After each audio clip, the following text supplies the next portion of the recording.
ನೆಲಮಂಗಲದ ಬಳಿ ಲಾರಿಗೆ ಬೆಂಕಿ. ಹೌದು, ಚಿತ್ರದುರ್ಗ ಮೂಲದ ರೈತನ 250 ಪ್ಯಾಕೆಟ್ ಈರುಳ್ಳಿ ಸುಟ್ಟು ಕರಕಲಾದ ಘಟನೆ ನಡೆದಿದೆ. ಶನಿವಾರ ಬೆಳಗಿನ ಜಾವ 3 ಗಂಟೆ ವೇಳೆ ಘಟನೆ ನಡೆದಿದ್ದು. ಹಳೆ ಕಲ್ಲಹಳ್ಳಿ ಗ್ರಾಮದ ರೈತ ಶಿವಮೂರ್ತಿ ಎಂಬುವವರಿಗೆ ಸೇರಿದ ಈರುಳ್ಳಿ ಎಂದು ತಿಳಿದು ಬಂದಿದ್ದು, ಸುಮಾರು 2.5 ಲಕ್ಷದಷ್ಟು ನಷ್ಟ ಉಂಟಾಗಿದೆ.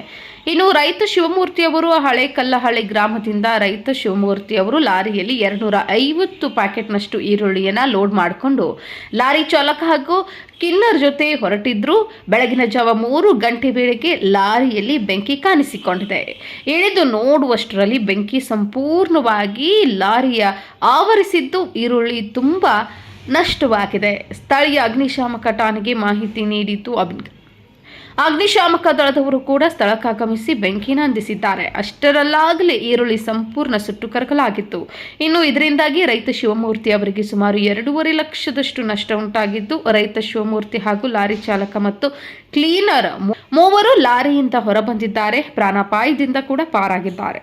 News report Harish Nayakanahatti.